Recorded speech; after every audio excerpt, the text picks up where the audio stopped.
It's not how you play the game, it's how the game plays you. We are the Spy-Fi guys, and this is Spy Game.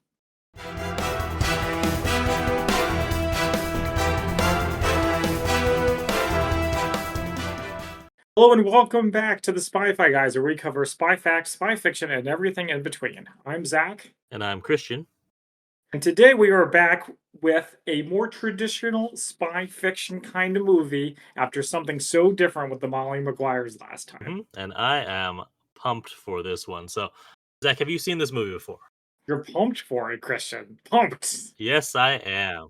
Yes. I had not seen this movie Ugh. before to answer your question. I've seen this. I can't count how many times I've seen this, and I love it every time. I'm giving away my opinion on this already, but it's just, yeah.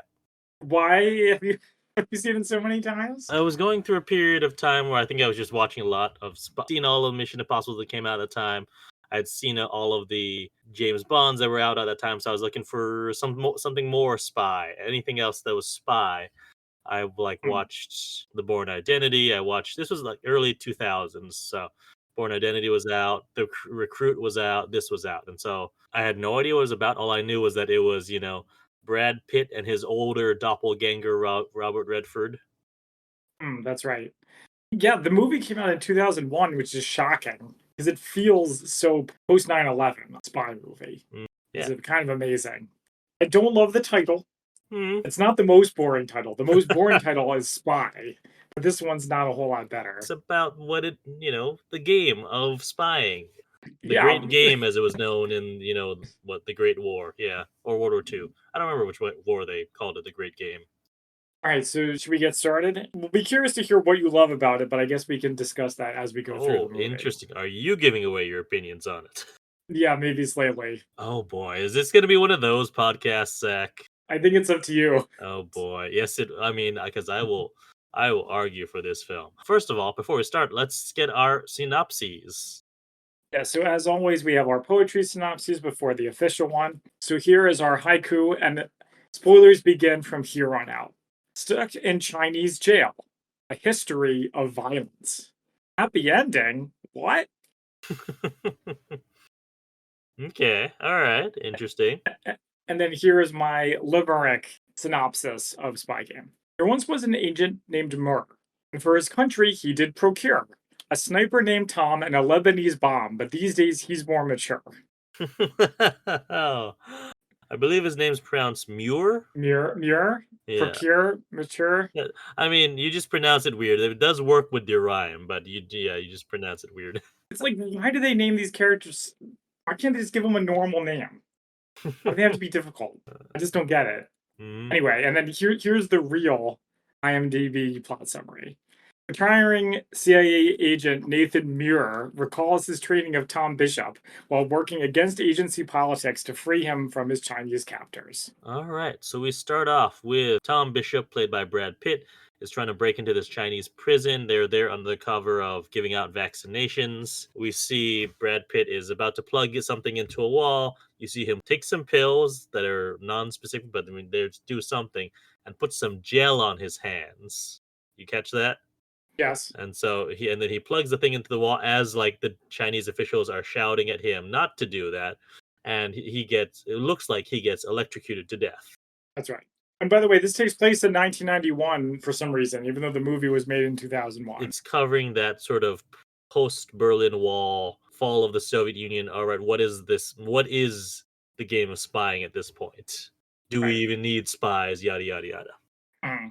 It looks like he's dead, but yeah, the gel protected his hands, and the pill made him seem like he was dead, but he's actually alive. He puts in an earpiece, and he has 7 minutes before the Chinese prison guards, so to get the breakers back online.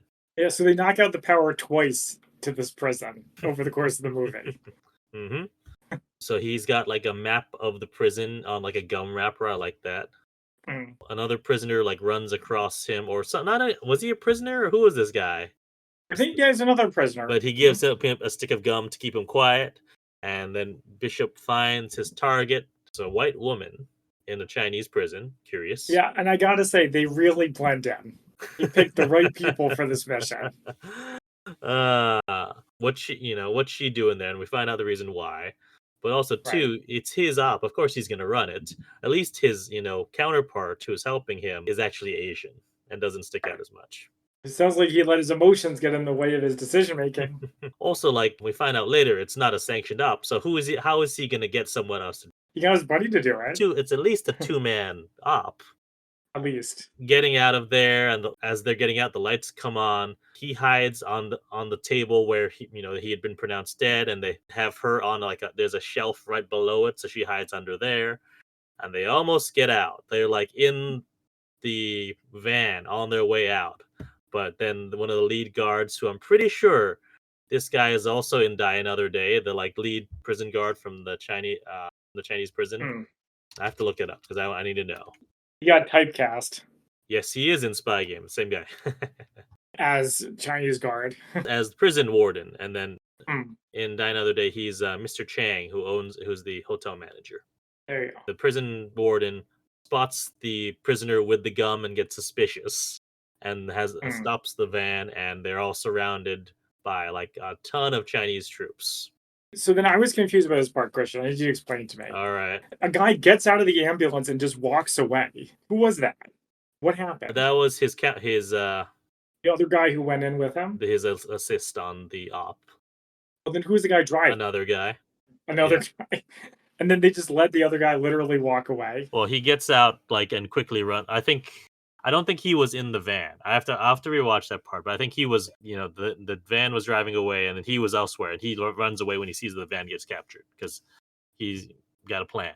Okay. Well, the good news is that they're already in a prison, so they don't have too far to go. So we cut to Hong Kong, and someone is calling from Hong Kong, and they call Nathan Muir, played by Robert Redford, and tells him that he's got 25 minutes before he transmits the report to CIA.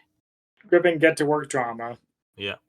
Apparently, it'll take him about 40 minutes to get to work to Langley from wherever he lives. So where do we think he lives? Like somewhere in Woodbridge? Well, it's also confusing because do you remember talking about this in the Jack Ryan episode? Oh yeah, because I see the Lincoln Memorial. So does he live in DC? Come on. No, because he drives over the bridge, Yeah. past the Jefferson Memorial into the city. And for those of you who know the local geography around here, that's not the right direction. Yeah, no one knows where like CIA headquarters is apparently, which is exactly what they want, really. Yeah, exactly. Except for the big signs along the highway.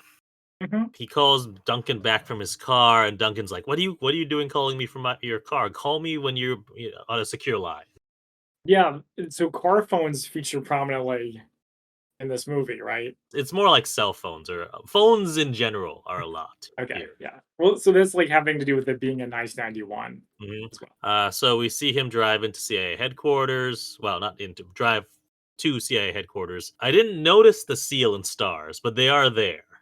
Yes, they look different from in other movies. Yeah. So maybe they changed it, or maybe they built one of their own. I'm pretty sure I it's don't know. that one. They built one of their own? Yeah, Okay. it's just the set. I don't think exterior is definitely the real headquarters, but I don't think interiors are. Once he badges in, we find out that apparently this is Muir's last day. Yes, and he's going to retire in the Bahamas, and I write in my notes, death flag, big old death flag. I thought for sure he was going to die. For sure. The mentors always do. Well, yes, he is a mentor, but is this movie about Bishop or is it about Muir? Who's the main character? Yeah, he's the mentor, but he's also the main character at the same time. Yeah, so that's kind of interesting. Talks to someone to get the cable, and this is what I like about this movie because it shows what a large, especially if you're a case officer, what a large part of your day to day is. You're forming these relationships with people. You're talking a lot, and it's using these relationships to get what you need because that's what real like case officer work is. It is building those relationships. Yeah, they talk about that a lot in the movie about how Tom Bishop is really good at it. We find out that Tom Bishop has been imprisoned, and we have what is Parker's actual title? Maybe IMDb says. Wikipedia says he is deputy director for operations. Oh, and it's a Harker according to IMDb, not Parker. Harker, that's what I said. Yes. Yeah. Chuck Harker is waiting for Bishop in his office. Not Bishop, Muir in his office. and he's looking for all the files that Muir has on Bishop, and because it's his last day, everything's packed up. So he's like, well, take some time to dig him up. Too many white guys in this movie. Yeah, it's tough. I also love when they go to the meeting, they have the Star Trek doors. I thought that was hilarious. The people who made this movie have clearly never been in a government building. The idea that they would spend the money on Star Trek doors, then make the sound and be the whoosh. Well, yeah. So Amazing. Muir tells Harker that, yeah, I need some time to find them all. Can I reach out to you later? Reveals that actually Muir has all these files in a secure vault, and also in that vault is an ad for an island in the Bahamas where he wants to buy a house, That's right. and as well as a plane ticket to leave. Yeah, he's ready to go. See, again, this is why I thought he was gonna die, because he's like all set up. What's the inflation on that? $282,000. That's a lot. It's probably at least $500,000 by now. All right. Should I save that for Spy Fact versus Spy Fiction? We can look it up Yeah. in the meantime. All right. 'Cause I do want to know that, because I'm like, that doesn't seem like that much. But then, oh wait, 1991 money. Yeah. For his life savings, though. Yeah, they are underpaid over there. That's so. true. Yeah. No. Well, we'll talk about it when we get to the recruit. But they make a point about how, yeah, CIA case officers don't get paid a lot. Muir puts the Bishop files in a burn bag and gives it to his secretary Gladys, who is very loyal to him. Very loyal. You say that again. And like puts only a single sheet from the files into a new folder that he marks Tom Bishop, which is probably just like his initial assessment. Right. Gives that file to Harker, and Harker's like, "Where's the rest of it? It's all it's here, there, everywhere, lost in packing." Okay, Christian, I'm going to ask this question now. Oh, boy. What was going on with the higher ups? What do you mean? Like what are they doing? Are they trying to like cover up that Tom Bishop like never even existed? They're trying to burn him and say that he was never actually an officer of the CIA, or that he was off the reservation. Yeah, but then Because why not just leave him in the prison and let him die then? Instead of like messing around with everything. Because if the Chinese reveal it that they have this person, which they could. Now, okay, I'm assuming you weren't paying attention to any of the news reports that were going on. I was, but a lot of that was because of Muir getting involved. Okay, so the Chinese are having this trade talks. That's the background of this. The president's going over. Basically, CIA doesn't want anything to screw up these trade talks. And so, if in the case of the Chinese revealing that there was a spy who was breaking into a Chinese prison before the trade talks happen, they have their out. Which is that he's a rogue agent, and he's been off the reservation for a long time, and he's not ours. Yeah, but why do they need the files on him for that? If Congress asks. That's the whole thing that they make a point about it in here. And they say, all right, and we'll get to it in like 5 seconds, that the reason they're recording and transcribing is in case of a congressional hearing. Because yes, they can deny all this stuff, but they need documentation, because Congress is going to ask questions if any of this reveals. They're covering their asses is what they're doing. I see. As I said, we're going to get to about 5 seconds. Muir is brought up into the conference room where there's a task force on Bishop. We've got the Deputy Director of Central Intelligence, Troy Folger, who comes in, and they need Muir to fill in all the gaps about Bishop, who he disappeared a week ago from Hong Kong. And so Muir is trying to get the lay of the land, find out that the president has 24 hours to claim him. Okay, what if we leak it to the press? No, they don't want any press on this. And like I said, they're recording all of this and transcribing for potential congressional hearing.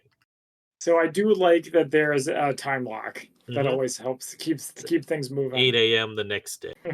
And so we get our sort of first flashback. They're talking about Bishop's recruitment, or the first time that they met was in Vietnam in 1975.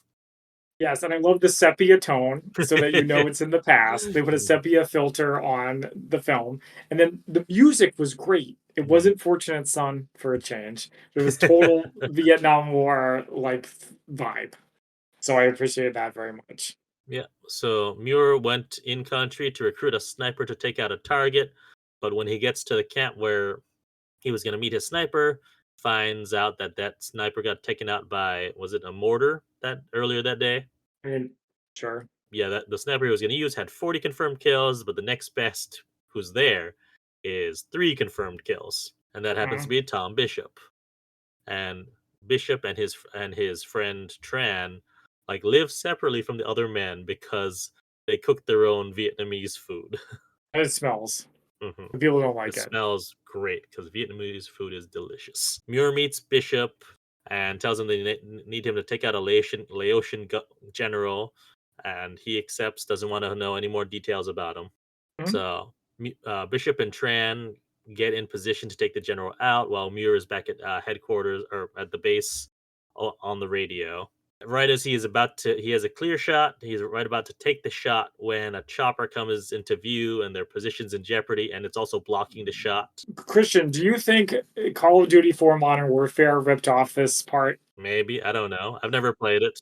Oh, you missed out. It's a Mm, classic. I don't think I've played anything beyond like yeah. Yeah, 4 is great. It totally holds up. But there's a part where you have to crawl through Chernobyl, Mm. like irradiated Chernobyl, to kill a general, and then a helicopter comes up. You have to shoot the guy in the helicopter, and then run away, and people are shooting at you. I probably did rip this off then if it came out I afterwards. imagine so. Yes. But yeah, so Bishop is able to make that shot under fire, and they escape. And then his friend Tran gets hit, but Bishop gets carries him back. And I like the line here: "Hell of an ad for the Boy Scouts." Yeah, and they're leaving, and then they come back around. Mirror saves them. hmm Life debt. So back in the conference room, someone from the National Security Council asks if there was ever a presidential finding for the kill. So here they're really trying to dig into anything in Bishop's past that they can discredit him. That doesn't sound too hard. Yeah. Muir pages Gladys. Remember pages? Yeah, I do. Actually, I never had one, but I Oh, I remember had them one. existing. And so he's talking with Gladys as men are tearing up the, cleaned out office behind her. Right. And as that's going on, Muir is overhearing the others talking about how to pin this all on Bishop. It's a smear job. That's right. Muir like says, "Oh, I remember where the Bishop files are. They're in my closet." And like Harker is trying to stop him from going down, and I like this line from him. He says, "You have better things to do than tear up my office, right?" I think so. But then I have the line around your where he says it's about money. That's a little bit later, Oh, okay. where Muir sees his Right. office in a mess, and he tells Gladys to burn the files that are in the burn bag. Mhm. That the agency is looking for a reason to let the Chinese kill Tom Bishop. There, it's spelled out in the movie why they're doing this. Sure. Yes, I get that. Do you? I get it, but it's like, why is there a conspiracy? Are they keeping all a secret from each other? What do you mean? Who? Well, because like Mirror and everybody else are like at odds. Yeah, because Bishop or Muir doesn't want them to get Tom Bishop get killed. And Right. they do. That's the conflict. Well, I guess I don't understand why they don't just like they get the security to like send him home if they think it's a problem. They don't think he's going to be a problem. They think he's working in good faith. Maybe my read of the movie, and I haven't seen it a million times like you have, but it seemed like they're suspicious of him like right away. Well, of course you're suspicious of him because that's the agent he trained, but they also think Mm. he will actually let them know like well, I mean if he they need him for any of the intel that he can provide, so they need to listen to whatever he's going to say. I find it implausible that you know Muir trained Bishop and he Yeah. worked with him for apparently like 20 years. And then he Yeah. gives him a file with like one little thing on it. And then they start tearing up his office. But yeah, they still think he's acting in good faith. I I don't mean, okay, maybe they don't think he's acting in good faith, but they also need he has all the information and all the cards, so they need him to tell them whatever they will. you can't just they can't just throw him in Guantanamo Bay. One of your most senior agents who's been there a long time, you're going to throw him in Guantanamo, They're more powerful than him. and he's also supposed to retire. That you really think? I mean, okay, that's one way to go about that. That is a ridiculous way to go about that. And also, that's not going to get the information in before they need it. They have a time lock. Remember, they need it before 8 a.m. Muir also has a time lock because he needs to be able to get Yes, so they both Bishop have a out. time lock that they need to get all of this done. So it's interesting. The politicking I didn't care for as much Oh, as some of the other no, stuff. it's great. It's great stuff. It's cloak and Mm, dagger stuff. that's right. Where were we? Oh, Muir also asks Gladys for Digger Gibson's number, I kept wanting to call him Digger Harkness. Yeah.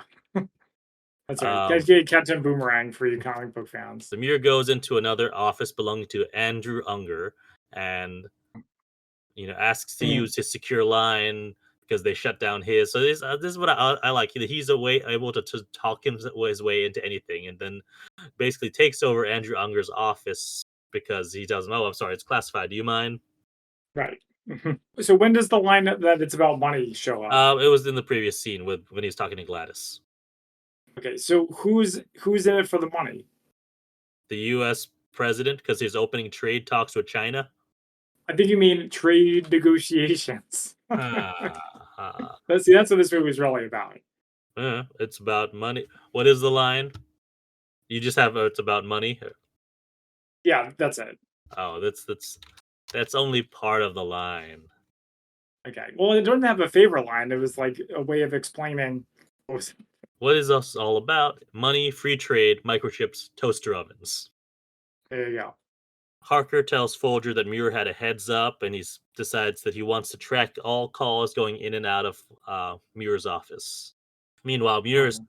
calling Digger Gibson, who works at the Hong Kong Herald, and is telling him, "Okay, can you put this on CNN?" Basically. Mhm. So we go back up to the conference room where there's another flashback. That Muir did his research on Bishop, and Bishop leaves Vietnam with the rest of the American troops and is sent to Germany. And Muir has Bishop isolated and alienated, gives him menial duties with non-English speaking personnel, so that he's just grateful to hear an American voice when he does meet with Bishop, meet I, with Muir. yeah, I did like this part. I hmm thought it was very crafty. hmm Yeah, and so eventually, like when he thinks that Bishop can take no more, he makes his move, runs into Bishop at a train station with his second wife, That's right. Yeah, the wives. and invites him over for Christmas. And when they're at seemingly a big Christmas party at Muir's place, he gives them the lowdown and recruits them. Mhm. And then this is probably my favorite part of the movie. Well, one of my favorite parts of the movie, where they start his tradecraft training the very next day. We get a nice montage. You see him in classes learning about radios, but then also doing field exercises. He's taught to evade a lie detector, and also like learn all these different things from Muir. Like basically assessing your sitting. If you're in a room, you assess it, you view it, assess, and dismiss it, all without thinking. Some of these techniques that they do, we've talked about in previous episodes, like Vengeance, the Munich training episode. They talk about how you sit in an airport lobby and just observe everything. And then a little bit later, a part I quite liked, one of my favorite parts, is when he said, "You have 5 minutes to get to a balcony in this building hmm and wave at me from outside." Because that reminded me of the Dirty Tricks department. Do you remember the Dirty Tricks department where the Yeah, guy I do. bluffs his way into the factory? Oh yeah. It was kind of like that. Yeah, yeah. But also, as throughout all this, we see really the relationship building between Muir and Bishop, and you also see that Bishop's trying to get any information about Muir out of him, because yeah, Bishop he knows everything about Bishop, but Bishop doesn't know much about Muir other than like, his name. That's right. We say yeah, Bishop was a natural. He developed assets like you could basically talk to someone who had just come over the wall and send them right back in the very next day. Yep. To spy on the Soviets. And I liked how we cut back to the conference room, and like one of the other people is questioning, right? You allowed, oh no, I think it was Harker's, like you allowed a contract agent, which is what Bishop was, to develop Hmm. agents or assets of his own, even though he's not a case officer. Yep. So, I mean, we know Mira doesn't play by the rules. There you He go. has his own set of rules, basically, and so seemingly, and we don't have much history on him, but it's what it sounds like is he was like one of the guys in the very beginning of the CIA. Yeah, that's right. So he could sort of do, back when it was like the Wild West, and he could then, he could basically make up his own rules for how he wanted to run things. Mhm. They want to talk next about Operation Rodeo, the Cathcart affair, but Folger leaves to take a call, and I like how Muir spots an operation name in a reflection on the table, Operation Sideshow. Mhm. That's right. He's got his spy tricks even at his old age. hmm Harker is like, "What? How did you come by this?" "Oh, just tricks we pick up in the field. Mhm. We go to our next flashback in Berlin. There's a mole in the embassy, and they thought it was the ambassador, but there was some information that was leaked when the ambassador was out of town, so they left it to Anne Cathcart. Now, we're never told who exactly she is. Is she the ambassador's wife?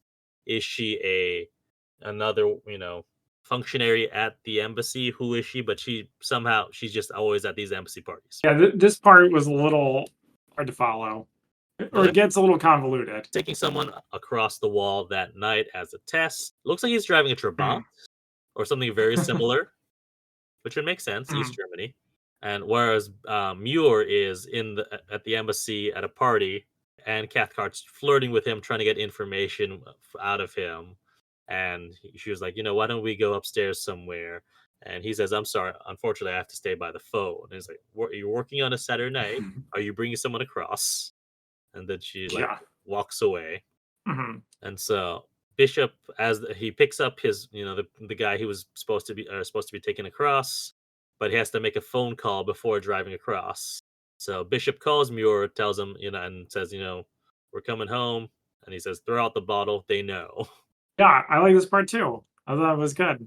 And so Bishop is told that he has to drop his passenger, and he takes some Ipecac to make him vomit to distract the Stasi. And then once they get back in the car, he basically has to pull the guy out of the car. Yeah, I like this part. Some good emotion where the guy was like, "If you leave me here, they're gonna kill me. They're gonna kill me." Then Bishop has to. Hmm. Also, nice to see our old friends, the Stasi, again. It's good emotions, but I guess Bishop wasn't listening to Muir earlier when he told them like, "Don't get emotionally attached," Hmm. because he clearly did get emotionally attached. So Bishop does get across the border, and he meets Muir on a rooftop. And Muir basically Mm. rips into him saying, "Don't ever question me again," and reveals that the guy who he was trying to bring across, Schmidt, was a setup, and that told the Stasi that he had someone that he could use. So everyone's a traitor. Yeah, and that the real mission wasn't getting Schmidt across; it was getting Cathcart, and revealing that she was the mole, and then dealing with her. Somebody dealt with her. Well, yes, That's but to be revealed shortly. yeah, Bishop, of course, doesn't take this very well. He throws a chair off the rooftop. Yeah, it's like in another movie there would be like a crashing sound and then a cat I going was. wow. This was a really good scene. I Mhm, think the best scenes are between the two of them, and mhm. mirrors a lot of like badass Okay, lines so what did you find hard to follow there? in this part. You No, just I said mean it's a little hard to follow. before things were revealed, I was Oh, like, "What's well, going on with Cathcart?" yeah. And then I was able to figure it out eventually. Okay, yeah. I mean, it's a pretty short scene, so it reveals itself pretty well. And they even Mm, spell it out in the beginning, saying that there's a mole, and we need it's like the yeah, beginning of Mission Impossible 1. There's a mole. It's a mole hunt. that's right. Back in the conference room, it's revealed that Cathcart was found dead 2 months after she was defected, beaten to death. So who do you think killed her, Christian? I don't know. I Yeah, mean, come on, so come Bishop and on. Muir were both in Berlin when this happened, so it could have been either. You think it's Bishop? Well, I think that's the implication, or I guess it could be the Soviets. It could have been the Stasi. Could have been Yeah, anyone, really. yeah, But the way but you're thinking is the way that the committee wants to pin it on Bishop. They one of them even says, means an opportunity. right. Or motive and opportunity, yeah. After he's asked that question, Muir asks why they're trying to burn Bishop, and we're Mm. told what Operation Sideshow was, and what it was is a bugging op to listen to government offices in China. And if this is so, that's the other part of this thing is that That's what else is going on. Yeah. yeah, they're worried that if they're reveal the spy of the spy breaking in, they'll also somehow connect him to Operation Sideshow, and that would be even worse for the trade talks.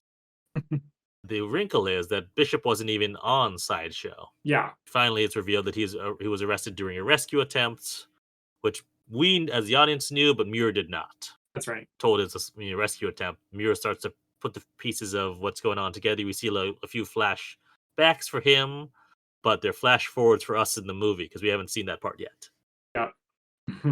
Oh, by the way, did you like the part with Checkpoint Charlie earlier? I did. Yeah, it's always fun to see. And although was Nice. that actually Checkpoint Charlie or just one of the other checkpoints?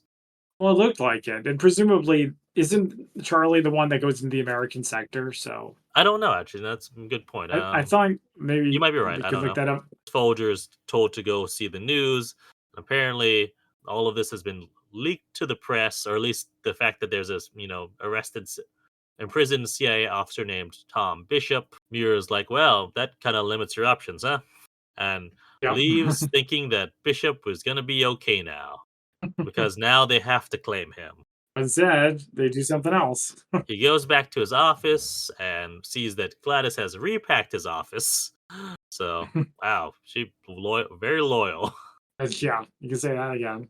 And Muir is about to turn in his. He's like right at the checkpoint, uh, about to turn in his keys when he sees a news broadcast from like the security desk announcing that this story that was previously announced was a hoax and that Tom Bishop died 14 months ago.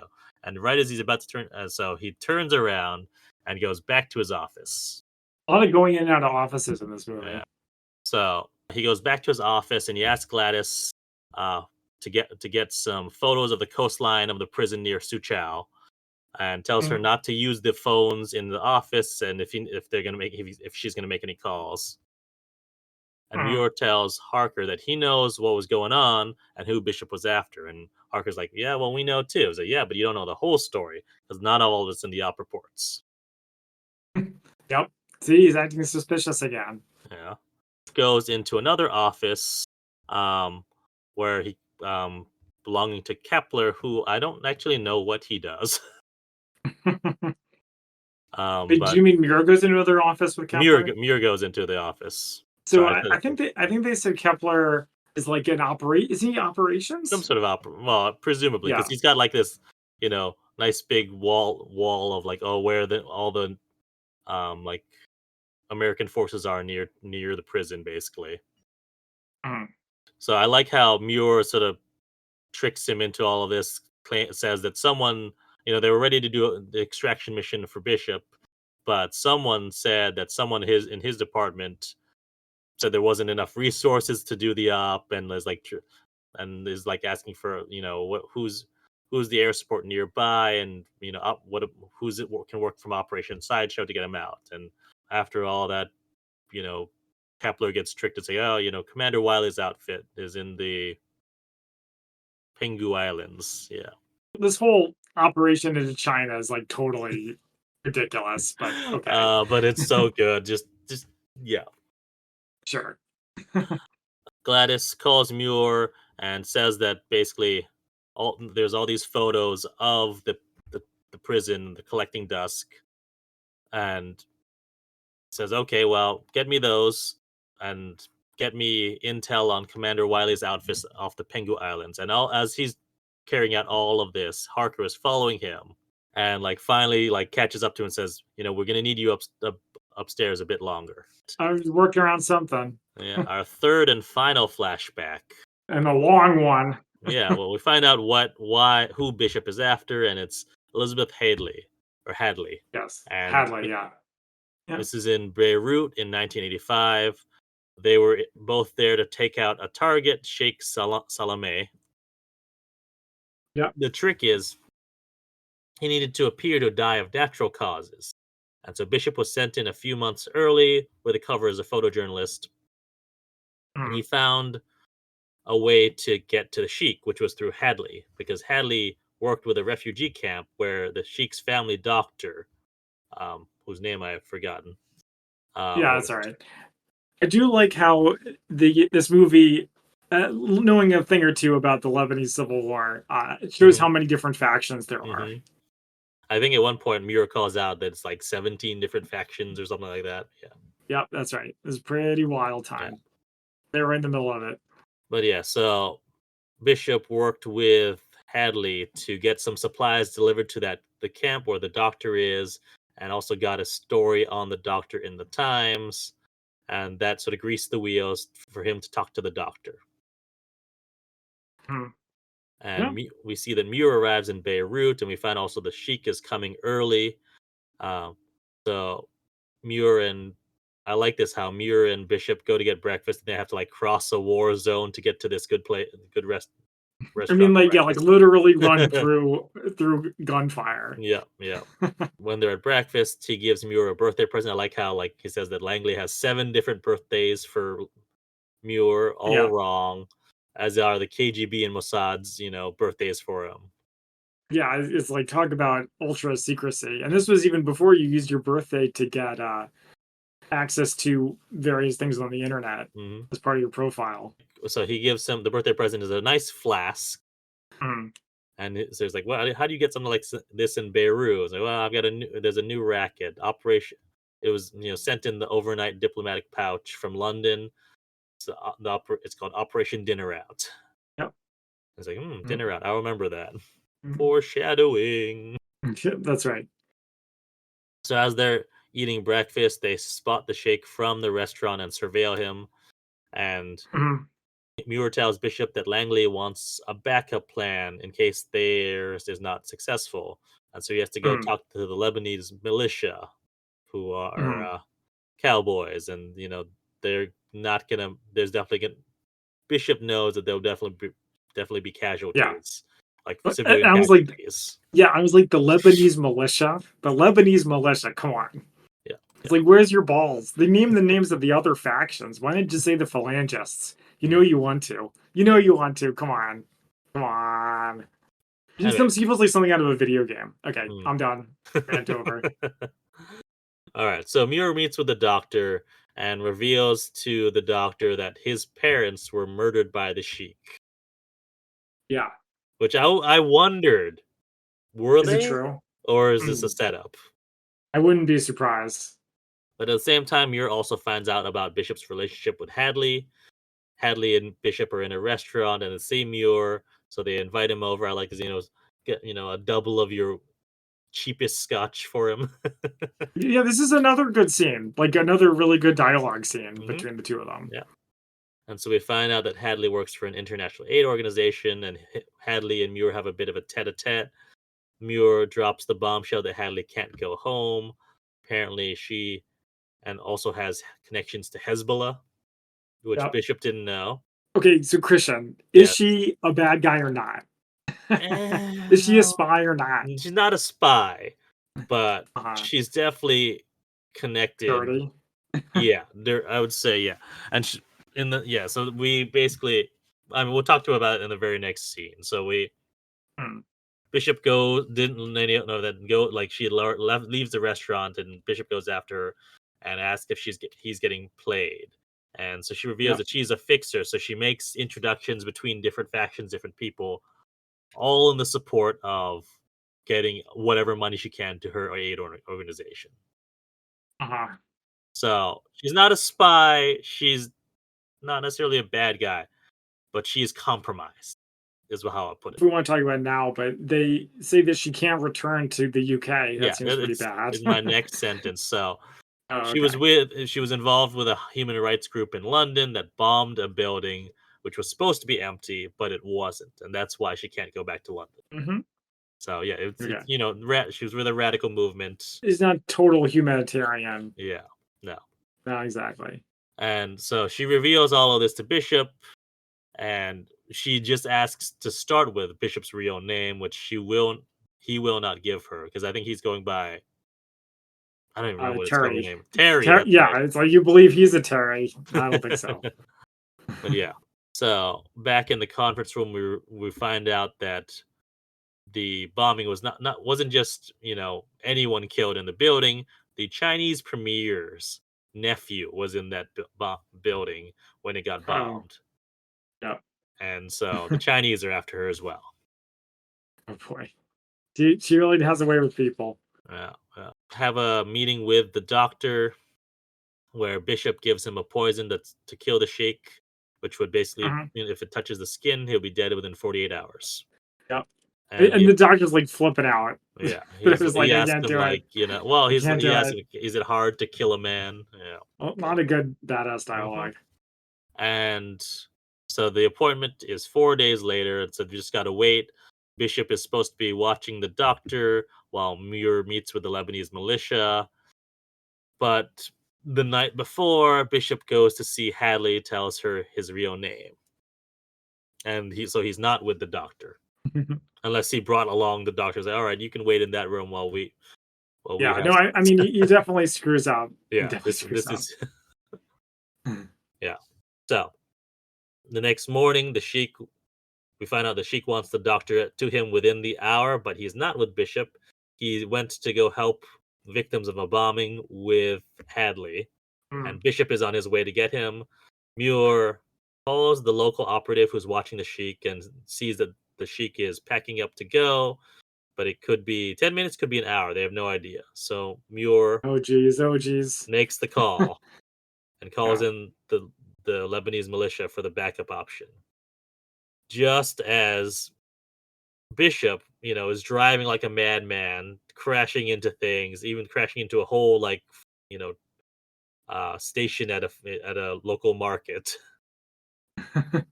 Yep. I mean, this part is very intense. Yeah, I like but that. he manages to get the doctor there just in time. He sees the doctor cross the checkpoint just as the militia bomb squad sends first a Mhm. motorcycle and then a truck into the compound. Yeah, it's what they call a VBIED, Mhm. vehicle borne improvised Yeah, explosive device. Yikes. and is a extensive Yep. explosion. And good building collapse. Uh, Did a good job with that. yeah, but apparently the Lebanese militia used enough Semtex to blow up half of Beirut, as Muir says. Right. Very technical, I'm sure. And after that, Muir doesn't see Bishop until a week later when they're scheduled to fly out. Mm. And they go for a walk. Bishop says he wants out from under Muir. He's hooked up with another op. Muir goes home, but Bishop stays in Beirut, and he's working up the courage to go see Hadley, but finds her apartment empty and the Dear John letter, taped to the mirror. So I admit they got me good with this part. I Yeah. thought she was gone. I thought she Ah. was out. I mean, he did refuse to, things were all weird between them. Mhm. So, Yeah. Yeah. yeah. So Folger says he has to go brief the White House, so they'll wrap all of this up in the morning. Mm. Now Muir sees the photos of the request, the intel about with the photos go into Folger's sort of stack of papers and follows Folger into his office Mm.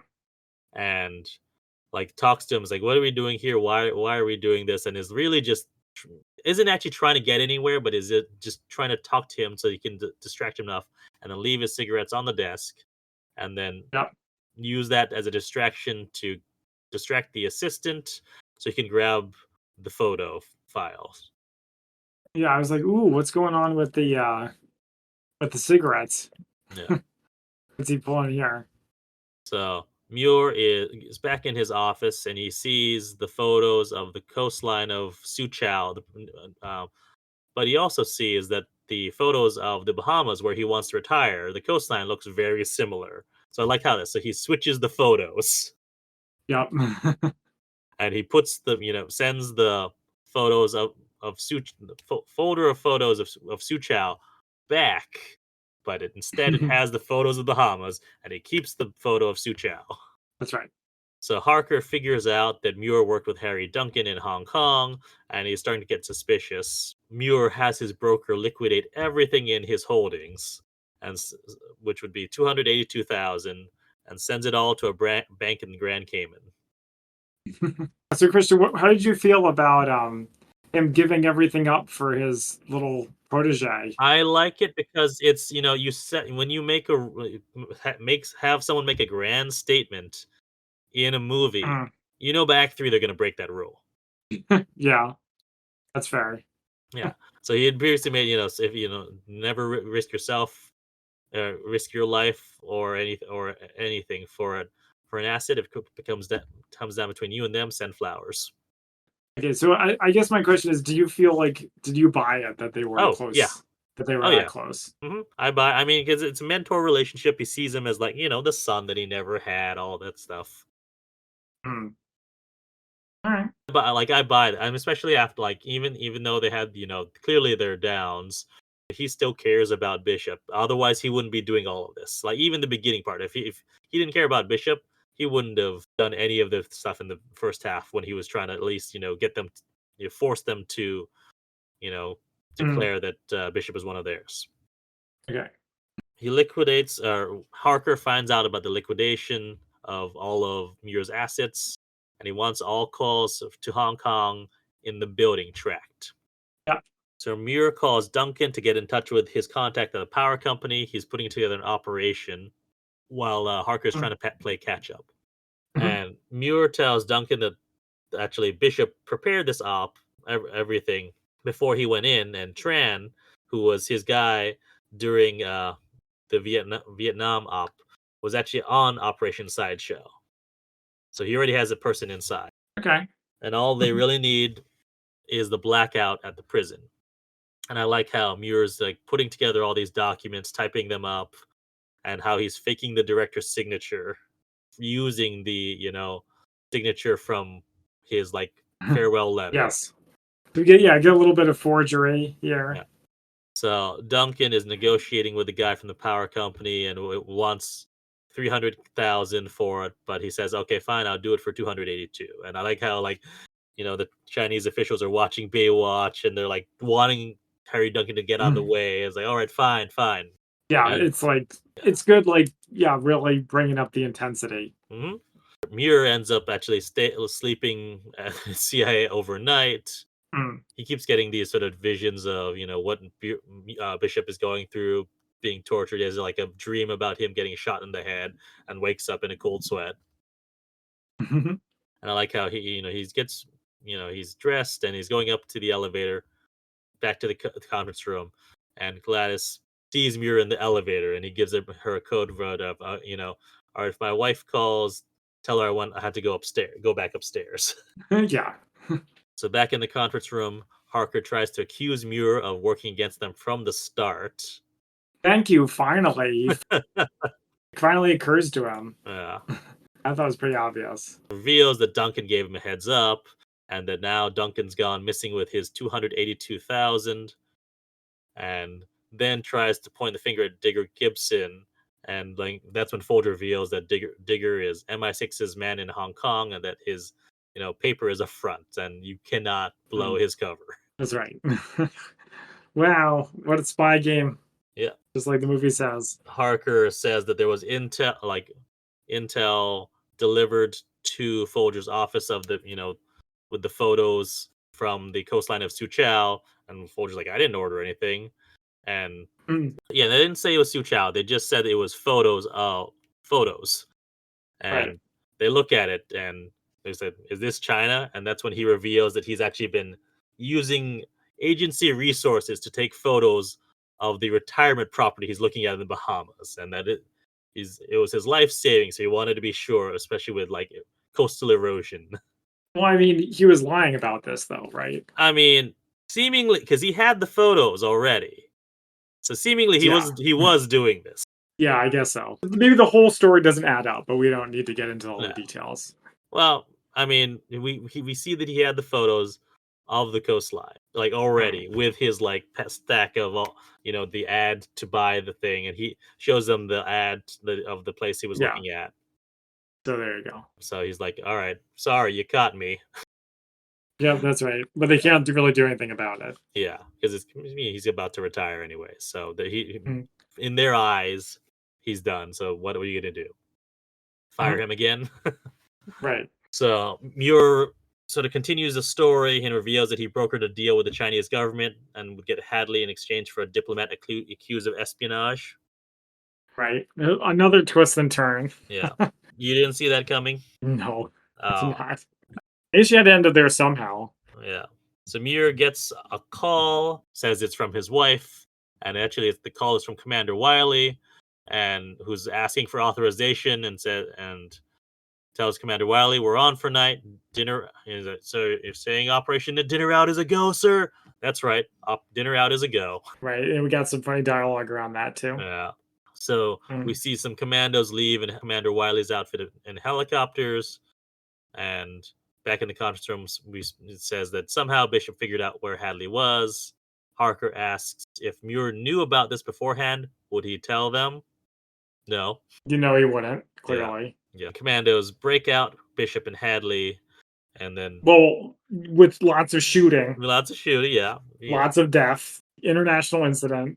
yeah, pretty much. I like how back in the conference room, like Harker's like, "Do we want to amend that, or do we just let the statement lie?" Hmm, And they all just said, "I guess we'll just go with it." right. And Muir, signs an NDA and is escorted from the building.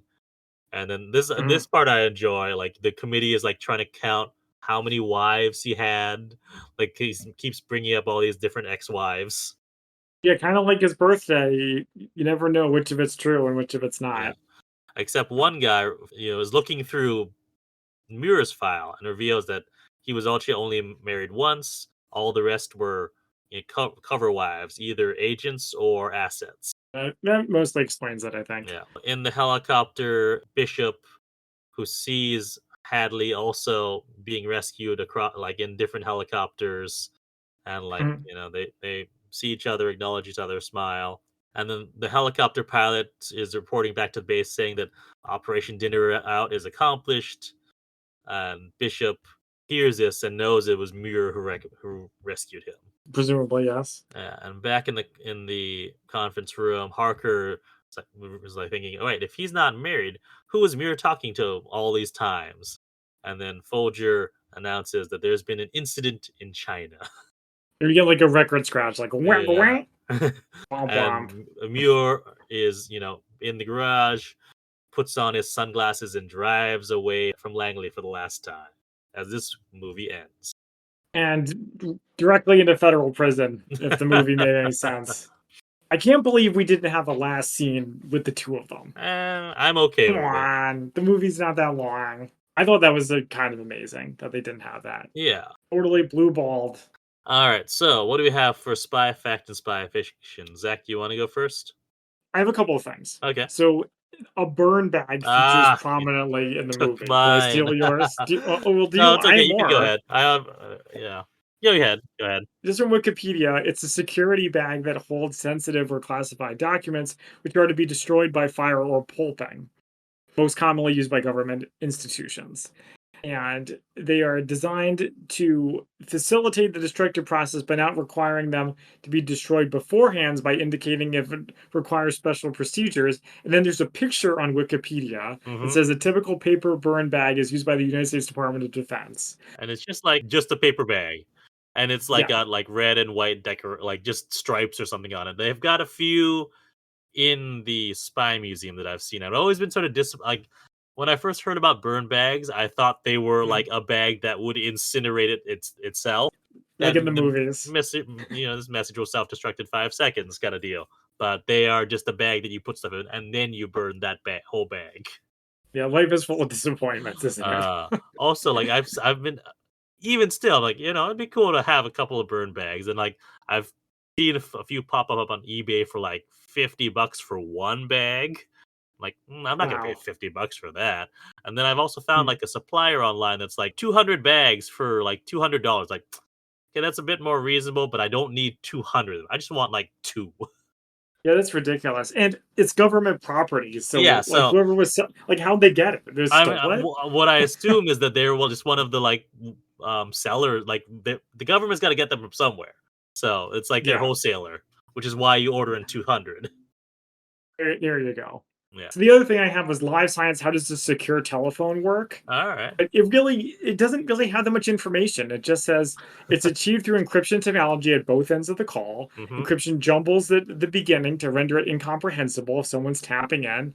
But then on the other end, they have the recipient's phone has the key needed to unlock all of it and Mm-hmm. reassemble it. But it doesn't explain like how that's done. Well, yeah. I mean, because then you could presumably get into it. I was hoping for maybe slightly more information than that. Before we go on for Yeah. that, I would say that I believe that the NSA or the National Cryptologic Museum, out in where is that Fort? Mm. What's it called? Oh, Fort Meade. Fort Meade. Thank you. Does Mm. have examples of like aside from the the most recent version of it, they have versions of like all of the different secure lines, like I think the Stu 3 is one of them. that they have Mm. there. And so you get to see, I Mm. mean, like what they look like, and I mean, you obviously can't tell how they do their job, but they just look like regular phones, and they also have like secure Blackberries and stuff like that too. But it's cool to see. There you go. Nice. All right. Okay, so in addition to that, and I don't have this written down, this is just from my memory. Sheikh Salome and the Yeah. Lebanese Civil War. So Hmm. do you remember we talked about it in a different episode, the killing of another terrorist named Salome? Oh, it was for Spy. Um. Just Spy with Melissa Yeah. McCarthy, where they had where the Mossad had an agent dressed as an elderly English spinster Oh who right. liked cats. And Salome was the guy that she killed, and I guess it's the Oh, same name. interesting. I don't know if it's supposed to be a reference to the real guy or not. Hmm. And then also for the Spy Museum Book Club, us volunteers recently read a book called Rise and Kill First, The History of Israel's Target Assassination Program. And they Hmm. talk about using a poison that is incomprehensible, but it causes someone to die of natural causes. Oh. And unfortunately, I don't have it written down, so I don't know who the guy they killed with that is. But if you're curious, check out the book. It's quite good, but it's also like 700 pages long. Oh. Okay. That's a lot. So, yeah, just a warning about that. But it is All good. right. That's all I have for Spy Fact versus Fiction. All right. So I've got something. So yeah, when the bishop is talking about in Beirut, he's got that racket going called Operation Dinner Out, where they're Yes. smuggling different things in through the diplomatic bag. So this is from Mhm. Wikipedia. A diplomatic bag, also known as a diplomatic pouch, is a container with certain legal protections used for carrying official correspondence or other items between a diplomatic mission and its home government or other diplomatic, consular, or otherwise official entities. The Mhm. physical concept of a diplomatic bag is flexible and can take many forms. Examples: a cardboard box, a briefcase, a duffel bag, large suitcase, crate, or even a shipping container. A diplomatic bag usually has some form of lock or tamper evidence seal attached to it to deter or detect interference by unauthorized third parties. Most important is Mm. as long as it is externally marked to show its status, the bag, in quotes, has diplomatic immunity from search or seizure. It may Okay. only contain articles intended for official use. There have been numerous cases where the privileges of the diplomatic bag have been used to facilitate smuggling. Yeah, that sounds like spies. Yeah. Spies we know. And like a notable thing is that during World War II, Churchill reportedly received shipments of Cuban cigars in the diplomatic bag. And then also Huh. the passports, what's known as the Canadian caper or the Argo, or as shown in Argo, those passports were Mm. also sent through the diplomatic bag. Right. Yeah, they keep using it. I'm surprised they haven't come up more in our Eh, I podcasts. mean, it's come up in the Living Daylights at the very Mm. end, where it says Right. the villain is told, "Oh, you'll be escorted back to Moscow in the diplomatic bag." Oh yeah, yeah, yeah. That's right. All right. Lastly, I've got all right. What would $282 in 1991 money in 2024 Yeah. is $650,275.02. All right. I was pretty close. I'm pretty happy with That that. seems better than just your life savings is 282,000. Yeah, real life savings. Alrighty, should we move on to our favorite quotes? Yeah, I can go first. All right. So, some of the ones we mentioned already. Don't ever risk your life for an asset. If it comes down to you or them, send flowers. Mhm. I think Muir had a lot of like super Muir had so cool many good lines. lines. Yeah. You told her 4 lies that now have to be true. Mhm. Quite liked when Bishop said, "I'm not ending up like you." Mhm. Finally, I'll finish with a funny one where Muir says, "Chuck, are you gonna dance with your hand on my ass all night, or are you gonna make your Move. move?" Yep. It's a good one. All right, I so feel like he probably came up with that in he's advance and was waiting got for a chance so to use many it. good. Yeah. So yeah, a lot of mine are from Muir. Says, "Look, if I'm walking to a shitstorm, I want to know which way the wind is blowing." Mhm. And then when Gladys saying, "Aren't you being a little paranoid on your last day?" And he says, "When did Noah build the ark, Gladys? Before the rain. Mhm. Before the rain." Yeah. It's from his training. I got two lines from his when he's training Bishop. He says, "The technology gets better every day, and that's fine. But most of the time, all you need is a stick of gum, a pocket knife, and a smile." I knew you would like that one because it's similar to something, Ethan Hunt would say. Yeah. And then he says, and I brought this up already. You've got to see it, assess it, and dismiss most of it without looking, without thinking. It's just like breathing. Mhm. You breathe, don't you? That's right. Okay, just got two more. There's so many good lines in this. And Bishop Mhm. says, "I thought spies drank martinis." And Bishop Muir says, "Scotch, never less than 12 years old." Yeah, and then there's also a line where they say a girl is younger than your scotch. Yep. Or a woman, I should say. Yeah. Yeah. Lastly, kind of talked around it where Harker says, "Dinner out as a go? Hell of a way to talk to his wife." Yep. It was very, very amusing. Yeah. All right, but that's what Mhm. I've got for favorite quotes. Okay, so now it's time for ratings on a scale of 1 to 10 martinis, 1 being Avengers 1998 and 10 being even better than Mission Impossible Ghost Protocol. How would we rate Spy Game? All right, Zach, let's hear it. So I have mixed feelings about the movie. Okay. As you know, I like things that are different, so I appreciated that we had the alternating timelines Mm-hmm. with a lot of it was in flashback. Uh-huh. The politicking I didn't care for quite as much, though it was kind of interesting to watch him move things around. Although it was hard to follow sometimes, I did feel like it hung together.